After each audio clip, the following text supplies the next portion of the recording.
Welcome to the Non-Essential Podcast. I'm Steve Gibson. And I'm Ben. Ben. I'm Ben Affleck. It's more like Ben Afflicted. Ben Afflicted. So I'm just putting cards on the table this week. I got my second dose of the vaccine on Tuesday.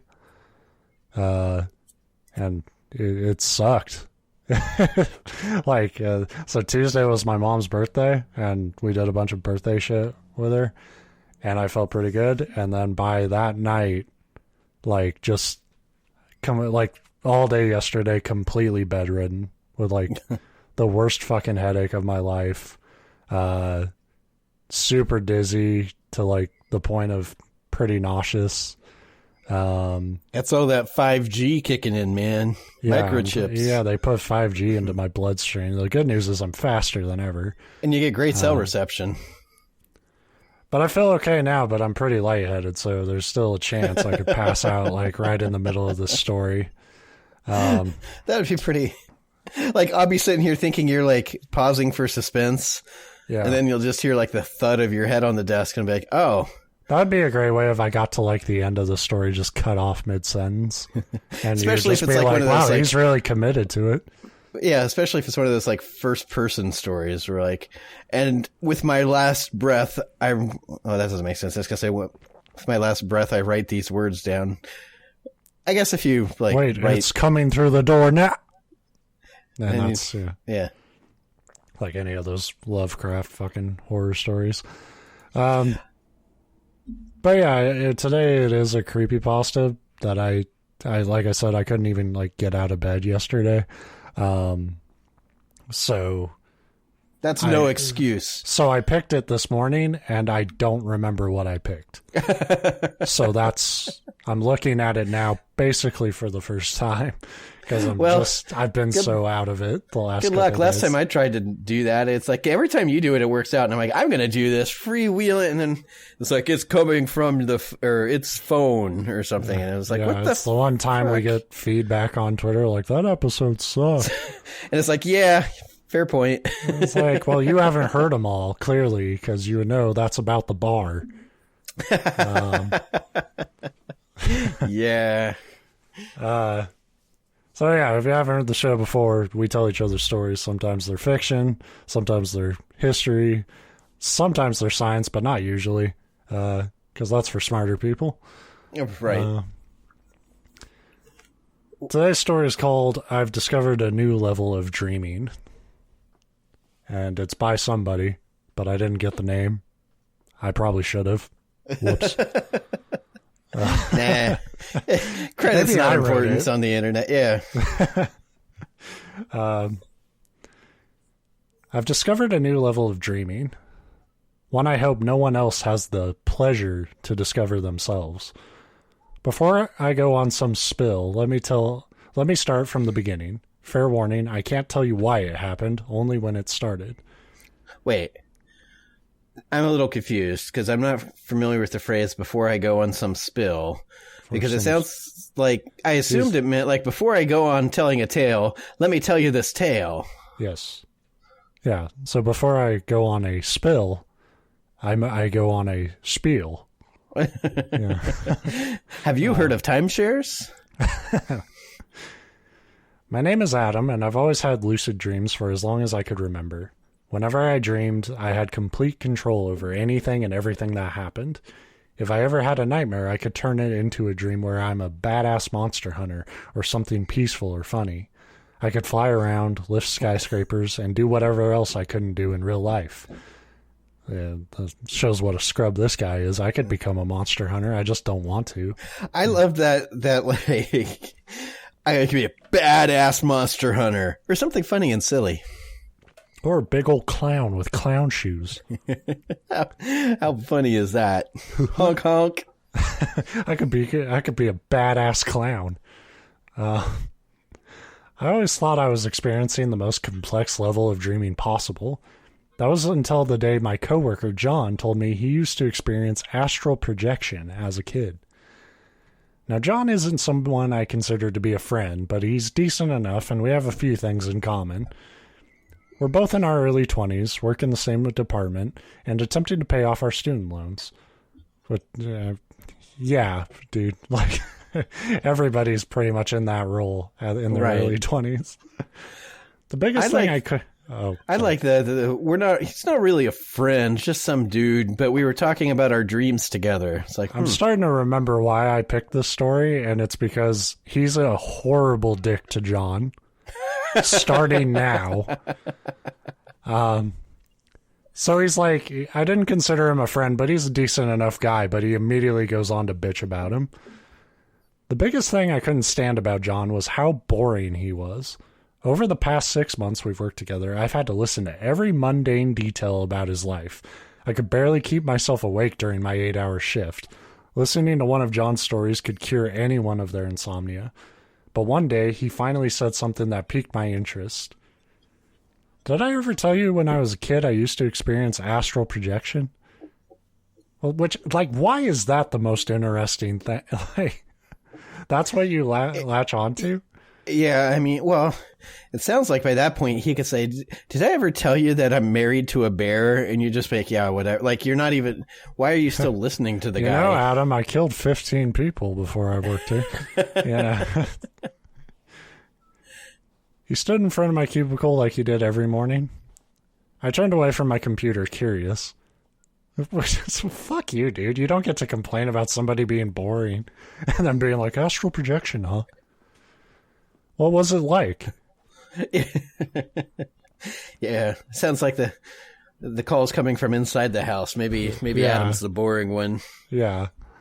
He looks taken aback by my sudden interest in something he said. Then he responded with, it was like a really lucid dream, but I could still see my own body. Now, I've heard of astral projection, but I thought it was some make-believe crap like Santa Claus or people who actually like Nickelback, which, fuck you. I don't like Nickelback, but that's the most like played out like random bashing ever. I like that he's implying he's like, I've heard about it, but I thought it was complete bullshit until this random boring guy I work with said he did it, and now I believe. I was like, huh, Santa Claus, eh? Maybe there's something to it. Still, hearing someone I know say they experienced it intrigued me. Don't get me wrong, I was plenty skeptical, but intrigued nonetheless. What else did you see? I asked gingerly, still uncertain if I believed what he was saying. I just walked around my house. My mother and father were asleep, so all the lights were turned off, so I couldn't see much, but it was just cool to walk around. When did it start? It started at about age 5 and stopped when I was about 8. Why did it stop? I asked. I don't know why, but it just did one day. I never told anyone at the time. I thought it was just a normal thing that happened to everyone. Then I thought to ask the most important question. Do you remember how to do it? And he said, this is how we do it. Just pulls out an old fucking boombox. It was the whole setup for this guy's story. It was just to launch into that song. It was just to do that with a big sign like, hey, Adam, you're a fucking idiot. It's not real. No, and I don't care to either. It was pretty boring after a while. I couldn't interact with anything. All I could do was walk around in the dark. Then he went on one of his boring tirades about his life. After I got home, I looked more into this astral projection thing. Apparently, to do it, you just need to relax your body, focus on your breathing, sleep in a dark and quiet area, and try to imagine yourself outside of your body. It seemed easy enough, but the first week I tried ended in failure. I crapped my pants. No. More like ass turd projection. I got too relaxed. It went everywhere. I didn't even dream at all, which was unusual, but it did make for a very boring week. What the fuck does this guy want from sleeping? Like, yeah, I like that the success of his entire week depends on dreaming. If I wasn't, trying to astral project, I could have been trying to sleep in a fucking war bunker somewhere. Thanks a lot, John. Near the end of the week, though, I had a weird nightmare. I woke up in my bed, darkness encasing everything around me. Only a small fraction of the moon's light shined through the blinds into my bedroom.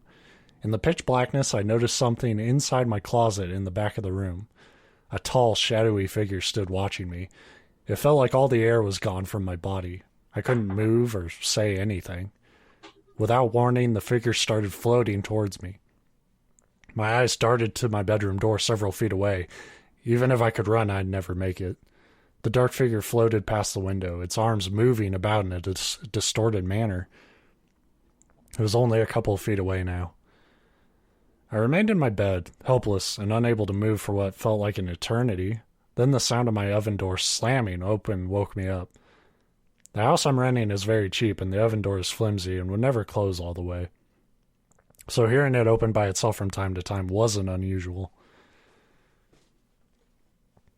At the beginning of the following week, I was hesitant to try again because of how much that dream scared me, but I forced myself to try it again. It worked. Not much happened, though, and it was just like John had said. I was awake outside of my body, but could still see myself sleeping. It didn't last very long. I looked like such a dipshit down there. I was like, what are you doing? Like, drawing cocks on your own head? Like, this stupid fucker when he wakes up. Huh? Look at this dumbass. Can't even astral project. Still, in my mind, it was one step closer to my goal. The next night wasn't very different from the last one. I woke up in my room and tried to open my bedroom door, but I woke up before I could. The following night proved better, though. I was able to exit my room, and upon doing so, I noticed something odd. Unlike John's experience and other astral projection stories I've read online, I was able to interact with everything around me. It was as if I was still awake, but of course I wasn't. I knew that because I could still see my unconscious body sleeping. The first thing I did was an attempt to turn the TV on. To my surprise, I turned on and some news channel was broadcasting. I picked up the remote and started switching channels.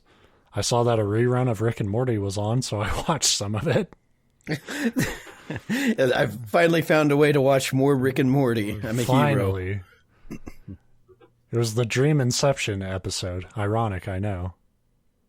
The sound of my alarm clock caught my attention. It was coming from my room.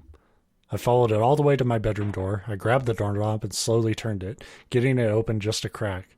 The sound of my oven door slamming open jolted me awake. I sprang up in bed. Sweat poured down my face. The time on my alarm clock read 6:05 a.m. It was time for work. I checked my oven door, and indeed it was open. I shut the door and brushed it off, then drove to work. When I got to work, I told John about my experience. He gave me a disinterested, "Oh, that's cool." You're so fucking boring, Adam. Bored. he's like, fucking whatever, dude. I want to hear this from John's perspective. It's just like, I was just chit-chatting with this boring asshole to pass the time, and then he was like obsessed with the most boring story I told him. That's the exact thing. It's like, oh, he just prattles on about his day all the time. It's like, it's because there's like the other guy's just staring at Adam's just staring at him like expectantly, and John's just like void. Yeah, like, so do you like baseball? I guess I cook and stuff. And can this guy ever shut up? It's like, I try to ask him about himself, but he just sort of stares at me like a serial killer. I was a bit confused by this. Did you not hear me? I actually astral projected. It was just like you said. That's cool and all, man, but don't expect anything interesting to happen. What do you mean? I asked. What I mean is that I astral projected for over 3 years. The only interesting thing I saw was a lighthouse outside my childhood home. With that, I cut our conversation short before he could go on his usual boring tirade. That is the most interesting part of all this, and you're going to cut him off. From that day on, I became valiant in proving John wrong. I set out to do something interesting. I waited until my day off and made sure to turn my alarm off so it wouldn't disturb me. Then I turned off all the lights in my house to avoid any interference. These preparations worked like a charm. I astral projected again. First, I explored all of my houses, then all of my houses. He's a landlord. So, yeah, he's got so he's multiple like, properties. Yeah, but he's creeping on his cubicle gig. Yeah. Then tried and failed to eat something. Everything I ate or drank just passed right through me. I also attempted to browse the internet, but found that some of the keys I pressed wouldn't register. Plus, the lack of light also made it very hard to see the keyboard. Despite my best efforts, I couldn't travel any further than my house. Trying to open the front door didn't work. It was like the door itself was nailed to the frame. The only thing I could do was walk around and watch TV all while my physical body slept through the night. So that's exactly what I did for a whole week, and it was awesome, to say the least. This guy's a fucking loser. Yeah. It's getting more and more insulting, him calling John boring. Like, And you have this superpower developing, and you just watched Rick and Morty. Yeah, all week. Yeah, like episodes that you've clearly seen before too. So it's not like, I get that would be a little bit of a superpower to be able to like get rested and sleep at night, but also wake up and like watch through your like streaming backlog, like maybe catch up on some Netflix show. But no, he's just watching reruns on TV. It was like, I was going to surf the web, but when that didn't work, I went back to Rick and Morty. It's like, you're not really trying.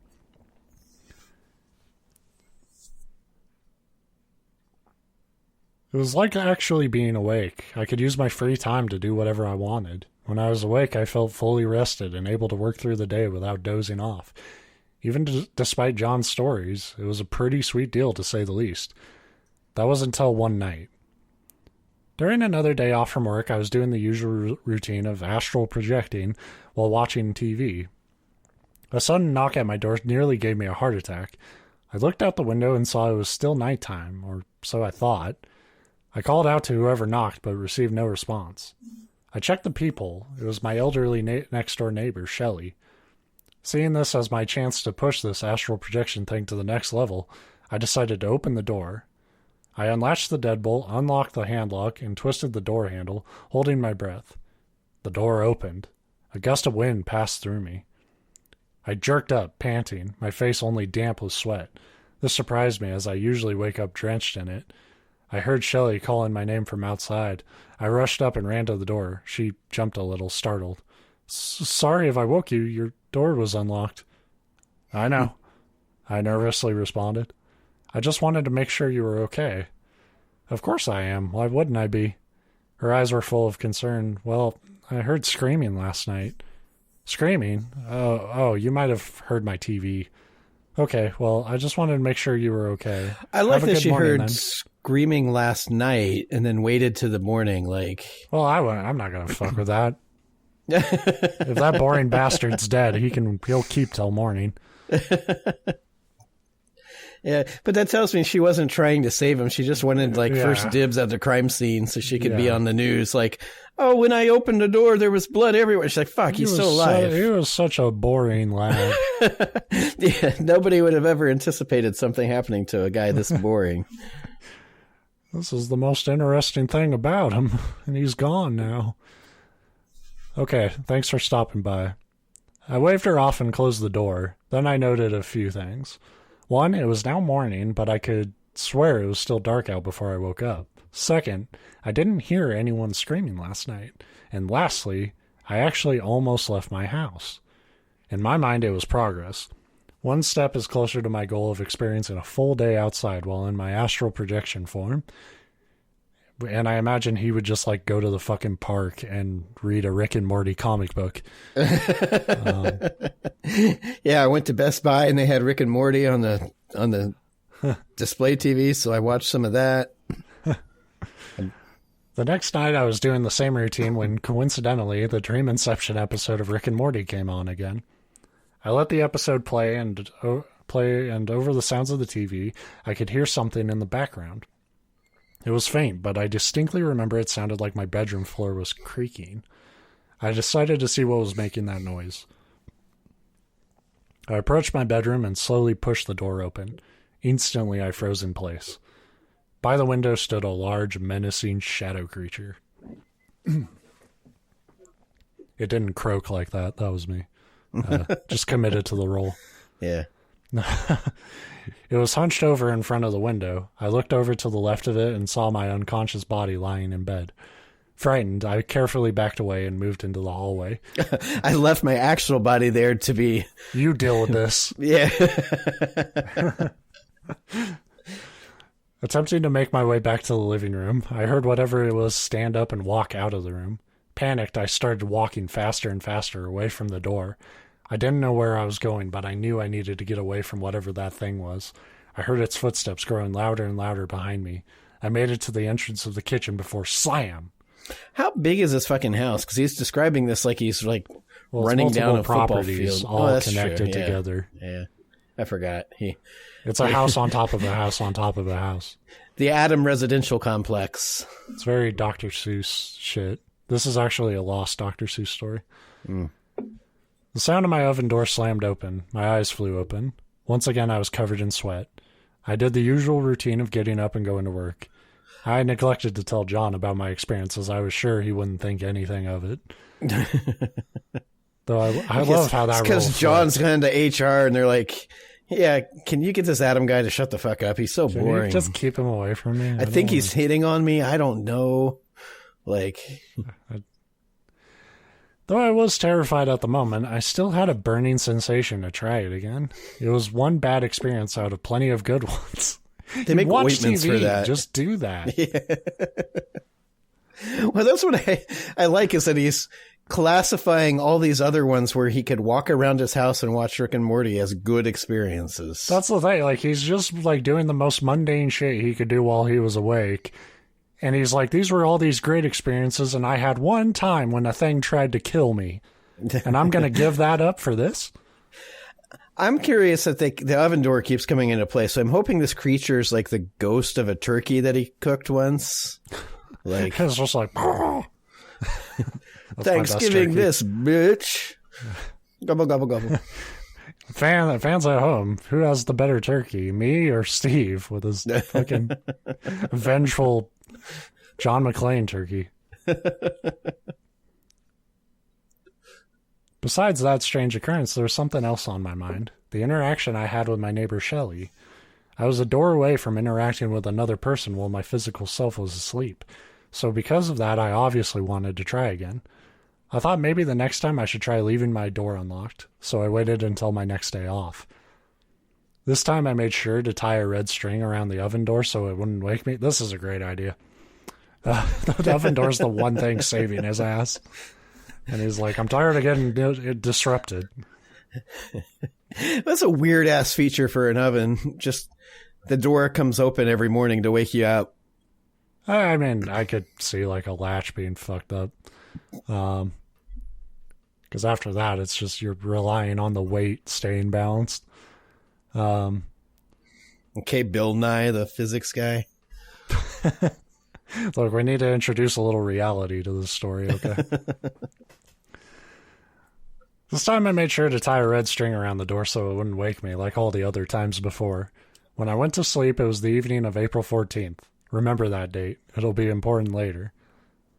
I did the same routine of preparations and went to sleep. I opened my eyes and quickly realized from the clothes hanging above I was in my closet. This was unusual, as I would normally appear near my bed. I stepped out of my closet. How great would it be if you, like, astral projected and woke up with your head in the toilet? That's weird. This usually doesn't happen. Oh, God, fuck. Why? I knew I should have flushed before I went to bed. God damn it. I stepped out of my closet and noticed my bedroom was much darker than usual also. The door was cracked open slightly, but nothing was strange about that. What was strange, though, was that my blinds were slightly opened. My window allows me to see a clear view of the street, so I hunched over and peered through it. I saw someone out in the front of my yard. It was the same shadow creature from before. But now it had taken more of a human form. I still couldn't make out any distinguishing features, though. Whoever it was looking around frantically, like it was searching for something. All the while, what I could only assume was its jaw kept unhinging, back and forth. Once again, I found myself frozen in fear. All I could do was stand there and stare at this thing, whatever it was. Then the creature jerked its head toward the window. It saw me. And that was fucking boring, so I left it alone. And that was boring, so John ignored me. Like some primal animal, it bolted up and started running towards the direction of my front door. My worry subsided when I remembered that I didn't unlock the front door like I was supposed to. Still, he planned all this around the front door. And his plan had two parts: tie up the oven door and unlock the front door, and he only got 50% of it right. And I was like tied up the oven, like, oh, that sure took a lot out of me. I better go astral project. My worries subsided when I remembered that I didn't unlock the front door like I was supposed to. Still, I wasn't about to wait for this thing to break through the door. Then I remembered what familiar sound always woke me up. I spun around and saw my bedroom door now wide open. I heard footsteps fading down the hallway. I stepped into the hallway and saw a shadow creature, darker than the one outside. He was fast approaching the kitchen. I saw my front door was flung open. Whatever was outside was now inside my house. The shadow creature in front of me dashed into the kitchen. I knew what I had to do. I raced into the kitchen. Before I even had the chance to enter, there was a loud slam. Everything turned black. I slowly opened my eyes, but instead of waking in my bed like I always do, I was still in my astral projection body. I walked to my bedroom and saw my bed was now empty. I was now in panic mode. Desperately, I checked various rooms in my house, all of which were empty. I walked back to the living room and saw the TV was still playing that same goddamn episode. Sitting down in the chair in front of it was the darkest shadow creature I had seen so far. The creature was drawn to the TV. It didn't even notice me. Is that Rick and Morty? Yeah, the most interesting thing that can possibly happen during astral projection is Rick and Morty. It's like, we were going to hunt this guy, but he's fucking boring, and Rick and Morty was on. The sound of the bathroom door opening drew my attention away. What walked out left me in a state of emotions I could only describe as confused and very afraid. It was me. But not me. It was my physical self. I watched as it finished getting dressed for work and walked right through me to the door, without even noticing me. It opened the door and stepped outside. Before it could close the door, I ran through it to the outside. As soon as I did, I immediately regretted my decision. Once outside, I looked up and down my street. Both ends of the street were encased in complete darkness.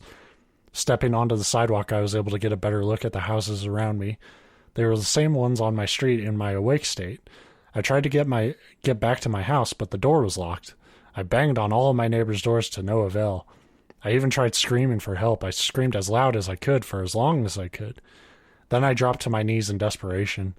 It felt like hours, hell, even days had passed before I started to notice a mysterious object in the distance.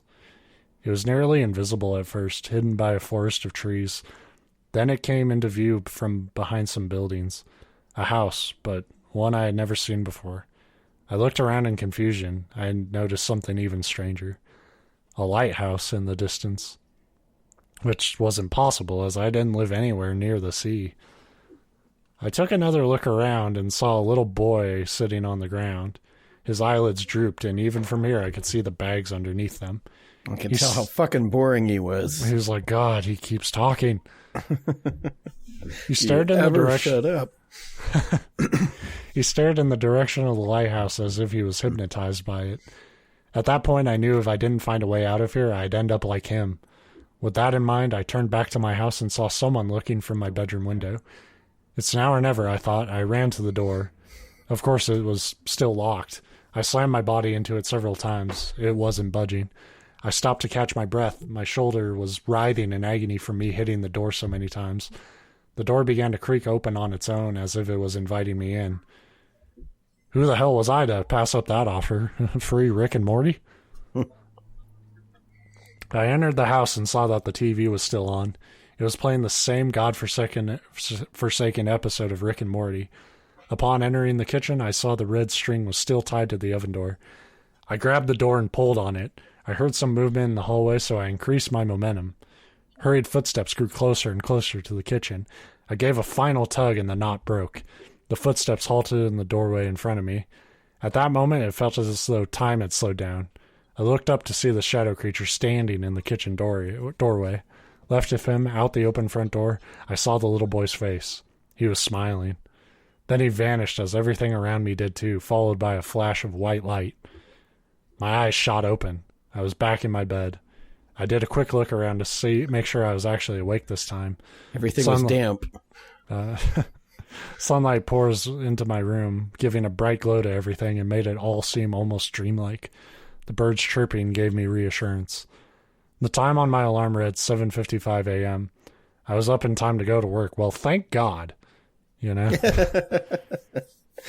Yeah, that'd be my first thought too. Like, Yeah. Fortunately, time to go to work. I could tell John all about this. After a quick shower, I threw on my clothes, grabbed my phone, and got in my car. As I checked my phone, I noticed the date, April 16th.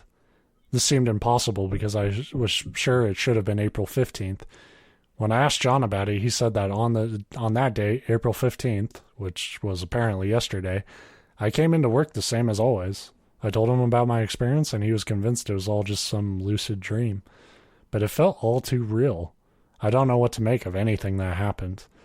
I do know one thing, though, and it should come as no surprise to hear, that I think I'm done with astral projection for good. What a quitter. Yeah. That's some straight up bitch shit. I like how John got to that point when he was like a fucking kid. He was like 8 years old. And he was just sort of like, I'm done with it. Well, but it sounds like he didn't. It sounds like John never got back into his body. And like, so his body's still existing. Because apparently you're just like multiplying your conscience. Like, your body's still there. Well, he said that on the 15th, like while this guy was running around stuck in the lucid dream state, like his body still got up and went to work and like did everything. So, but I don't know why you think John. Because of the little boy staring at the lighthouse. Okay, well, because John said he saw a lighthouse. Any boy. Yeah, that's true. Could be lots of boys out there. It's Peter Pan. Come fly with me, Adam. No, that's fucking boring. I just love a protagonist that you establish like right away as a massive dick. And like you probably didn't mean to. But like he was... It is hilarious that he's like, yeah, he'd prattle on about like sports and girls he's dated and places he's visited. Boring shit. Just but then he said the words astral projection, and my ears were like, bing. What? I bet you watched a lot of cartoons when you did that, huh? So there you go. I like that. Yeah. That you just had to be like, oh, this is kind of like a dream inception story, like that Rick and Morty thing, eh? Yeah, remember Rick and Morty? They did it too, eh? And yeah, it did remind me though. There was like when I was a teenager, and I would just like when I was young, my sleep schedule was all fucked up, and if I didn't work the hours that I work now, it would be fucked up again. But like I would watch, late night cartoons, and that's where I watched a lot of anime and shit. And I remember for like years of my life, like people were like, oh, you Cowboy Bebop's great. You got to watch that show. And every time it was on, it was the same fucking episode. And it's I think there's only 3 episodes. That's the problem. And it's the weirdest episode in that entire series because it's a episode that it's like a bottleneck episode that it's like a horror episode that doesn't leave the ship. And they all, like the whole crew gets attacked by this like fungus that's growing in their fridge. And it's a great episode that I can appreciate now. But I remember being a kid and being like, why the fuck do people like this? It's one episode, apparently. Because every time I try to watch it, this is what's happening. I never really watched a lot of Cowboy Bebop. It was good, but it's kind of the same deal. I just never caught it.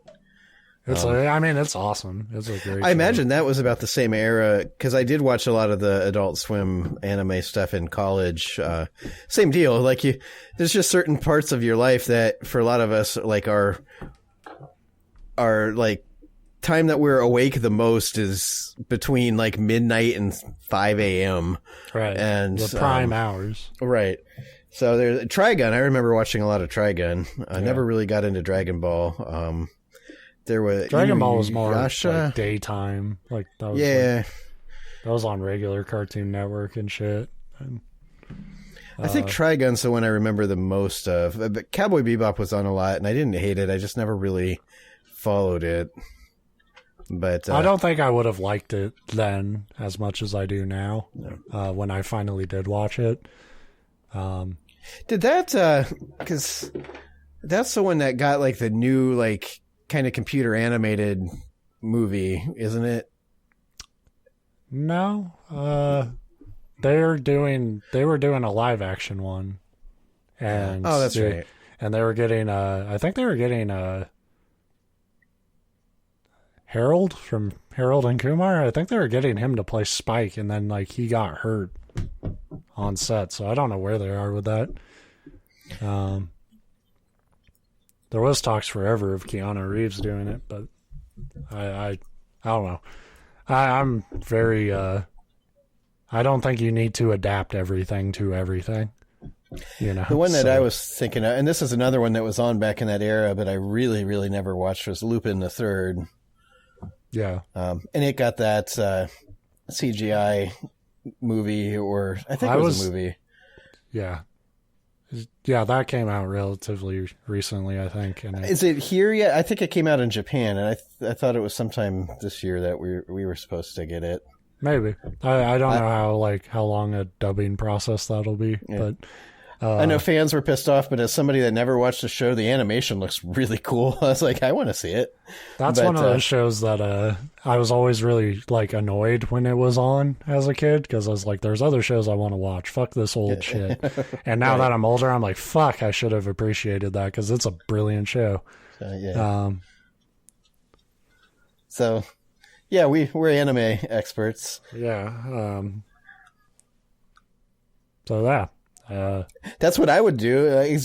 We were talking before the show that I literally haven't played a video game in like 2 months, so I would just astral project and go play some PlayStation. Like, yeah, that'd be great. Shadow creature that breaks would be in the and thing like, I would use it for. Like, we give them shit, but we're talking about how we don't have the time or energy to like play more shit. I would totally be like some shadow creature like ready to devour my physical body in there and be like, yeah, do whatever. I got to finish this chapter. And be like, is that Yakuza? Oh, sick. Yeah, by the time you're done, you look around and there's just like a whole audience of shadow creatures like watching your game. Like, you fucking leveled up wrong.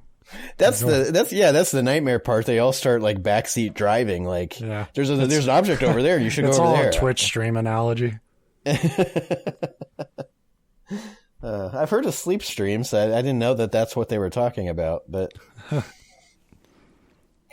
so there you go. That's a story.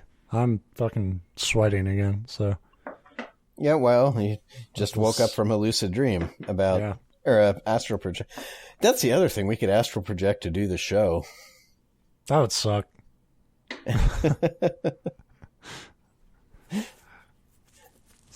Like more hours to the day just to like do this shit. That's the thing. That's what I think that was the thing that really annoyed me most about this story. And I say that like overall the story didn't annoy me. It wasn't bad. But it's like, oh yeah, you can astral project and then experience more time in the day. It's like, no, I don't want fucking more time in the day. I want less. Like, I don't know.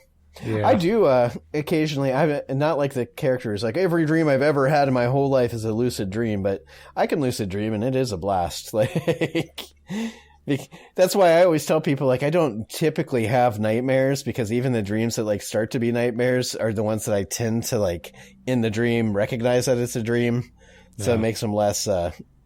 Really, it turns dreams into like video games almost. I used to, like, when I was younger, my dreams were a lot more lucid. But now, like, my nightmares aren't even, like, scary too much. Except that time I got chased through, like, all of Los Angeles by a bear. That was pretty scary. But, like, most of my nightmares are more sad. Like, yeah. As I've noticed that, like, the older I get, the more my nightmares are more mundane things that are just like really depressing or just really bad, like loved ones dying or getting hurt. Like I end up in a lot of like zombie scenarios, and not because I'm scared of zombies, but because that's like rife for where personal tragedy happens like immediately, you know? Right. So and we've all like basically been living a zombie apocalypse for the last year, so that helps. Longer than that, according to some philosophers.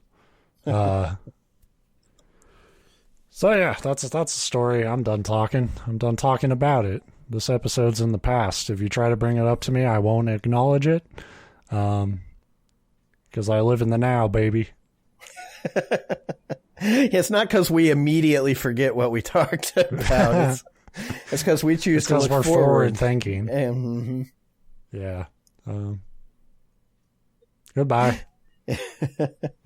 Sweet dreams out there, dream folks. Yeah, for all you fuckers, astral project to listen to this episode because you'll have time for it.